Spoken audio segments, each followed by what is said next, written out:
How's it going, everybody? Today we're going to be taking a look at Alex O'Connor's response video to Wes Huff's appearance on Joe Rogan. And in this video, I really want to tap on a couple points that I don't think have been talked about enough, but also I'm hoping to show that this video from Alex O'Connor is a departure from his normal content and his normal persona as someone who's an objective, good faith arguer for atheism. It seems to me here that he is overly skeptical just to prove a point or to get views on YouTube on his channel. I really think he drops the ball here in this video. So we're going to go through a few points here. We'll make it quick and hopefully it'll be entertaining and informative. And maybe I'll bring up some points you haven't heard before. Was it the book of Isaiah? Yeah. That the same book is exactly the same as, like, that's a miracle. Yeah. That's pretty fucking crazy. Yeah, that is crazy. If you just imagine the sheer number of illiterate people, the sheer number of days that have to go by where people are telling the story exactly the same, and that it's entrusted in the hands of these very few people that are so dedicated to it that they get the exact words right 1,000 years later. Pretty bananas. Well, I mean, that is kind of the crazy thing about Christianity, where you have this Jewish itinerant guy who's walking around first century Roman occupied Judea. He's making some pretty audacious claims to be God himself, and then he predicts his own death and resurrection.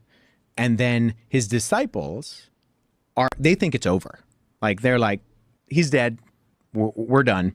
Yeah. And then they go from 11, scared men, because Judas commits suicide, scared men in an upper room, to completely overhauling the Roman world in only a couple hundred years because of this claim that they say they saw Jesus resurrected. Like, there's something different that goes on there, that they're like, this is a miracle, right? Dead people don't usually rise from the dead. There was quite a lot there. First, Wes says that Jesus was audaciously going around claiming to be God himself. I don't think that's true. Nowhere in Mark, Matthew, or Luke does Jesus actually claim to be God in his own words. At best, it's just in John's Gospel that divine claims begin to appear. I and the Father are one. Whoever has seen me has seen the Father. Before Abraham was, ego eimi. I actually still don't think even these count, and we'll explain why in another video, but let's just say that they do. Even if this was Jesus explicitly claiming to be God, don't you think it's a bit suspicious that these claims only show up in our latest gospel? If Jesus was known to be walking around claiming explicitly to be God himself, did the other 3 gospel authors just not think this was relevant? A minor, unimportant detail not worth including? Come on. Is saying number 105. Jesus said, "Whoever knows the father and the mother will be called son of a prostitute." I mean, what on earth could that even mean? I really, was like, am I missing something? Is it got some allusion to, like, the prostitute of Revelation? I mean, am I just missing something, or is this just something that is going to be impossible for us to understand? I mean, it also got a star from me, which I was using to note sort of theologically interesting points, because it says whoever knows the father and the mother.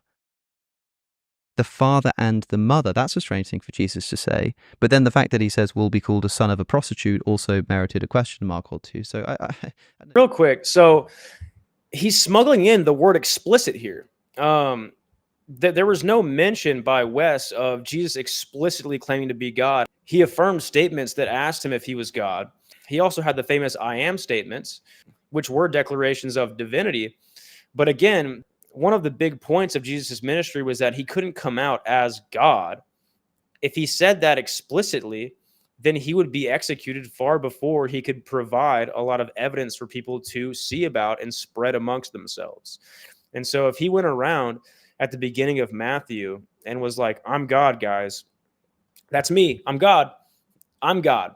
Like, in the direct translation from Aramaic to English, "I am God." Well, then he would have been killed for blasphemy much earlier. But let's go ahead and take a look at the implicit statements that clearly show that Jesus identified himself as God. So Matthew 9:2-6, Jesus tells a paralyzed man, "Take heart, son, your sins are forgiven." The scribes accuse him of blasphemy because only God can forgive sins. Jesus then demonstrates his authority by healing the man. So here, Jesus asserts divinity by claiming authority over sin, which is reserved for God himself. in Mark 2, 5-12, where Jesus asks him the capacity of God. Similar to Matthew, Jesus forgives the sins of a paralytic. The scribe asks, who can forgive sins but God alone? And Jesus affirms his authority through the healing. We also have Mark 14, 61-62. During his trial, the high priest asked Jesus, are you the Christ, the Son of the Blessed? Jesus responds, I am. And you will see the Son of Man seated at the right hand of the power and coming with the clouds of heaven. So he directly identified himself with the divine figure that was referenced in Daniel 7, 13-14, who is given authority, glory, and worship. So again, that's another, I wouldn't say explicit. You could say it's implicit. But again, he's identifying himself as God. Okay, we have Luke 22, 69-70. At his trial, Jesus says, but from now on, the Son of Man will be seated at the right hand of the mighty God. When asked if he is the Son of God, Jesus responded, you say that I am, which was a common way to affirm a statement in Jewish discourse at the time. So in the cultural and legal context of the time, Jesus' response was understood as a clear, albeit indirect claim. His reaction of his accusers charging him with blasphemy confirms they interpreted it as such. They responded by tearing his clothes and accusing him of blasphemy after he said that. So of course, they interpreted it as a claim of divinity at the time. So we got to put this in context here. And also, the mode of speech allowed Jesus to affirm his identity while avoiding the kind of explicit statement that might prematurely derail his mission or obscure the deeper theological meaning of his identity. Also, the synoptic gospels were written earlier, and they were primarily for audiences more rooted in Jewish traditions or for the early Christians who were already familiar with the implicit claims of Jesus' divinity.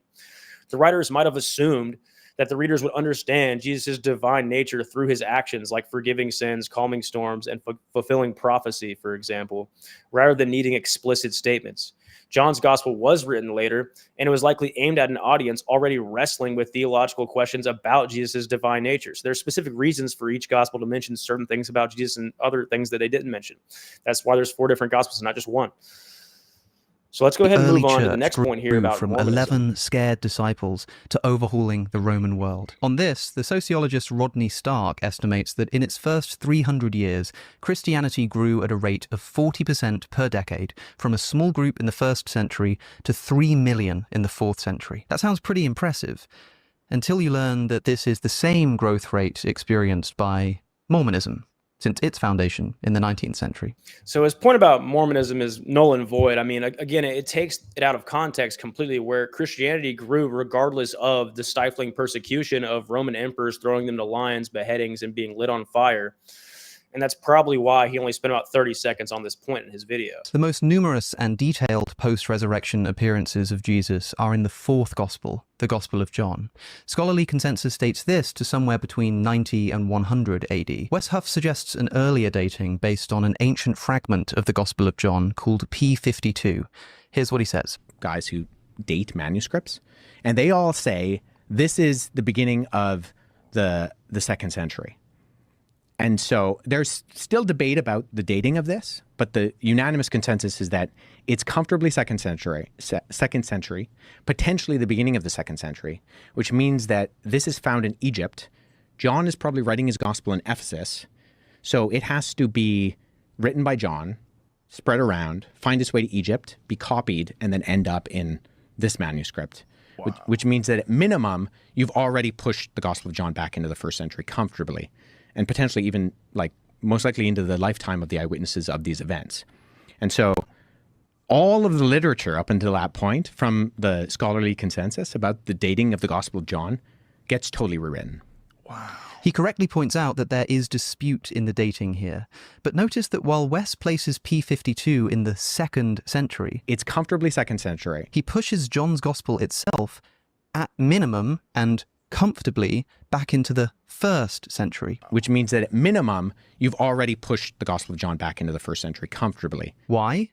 Well, because of the time it would take after John wrote the Gospel in Ephesus for it to travel to Egypt and be copied. Written by John, spread around, find its way to Egypt, be copied, and then end up in this manuscript. A few problems with this. First, Wes assumes that the 4th Gospel really was written by John the Apostle in Ephesus.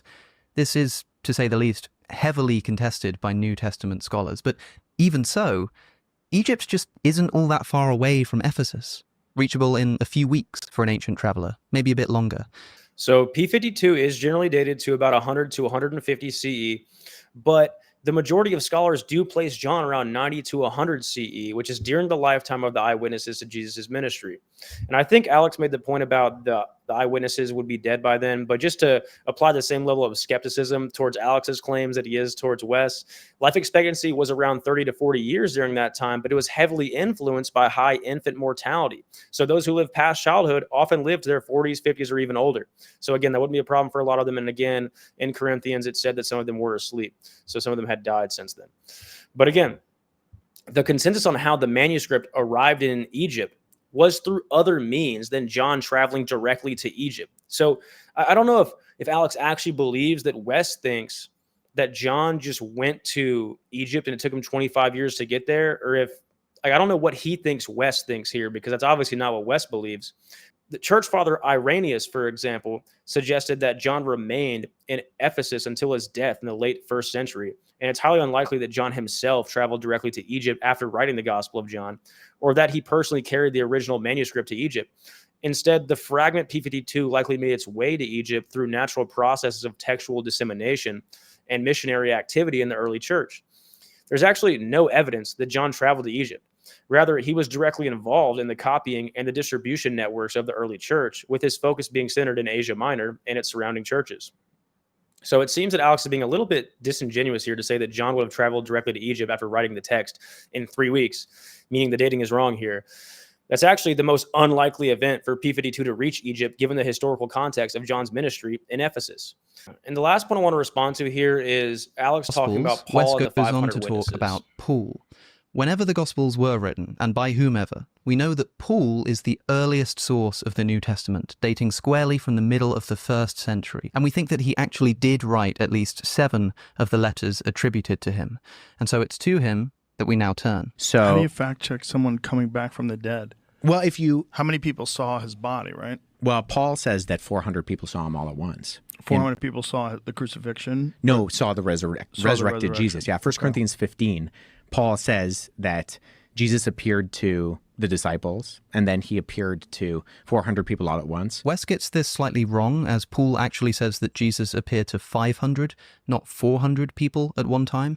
But this only makes it all the more amazing.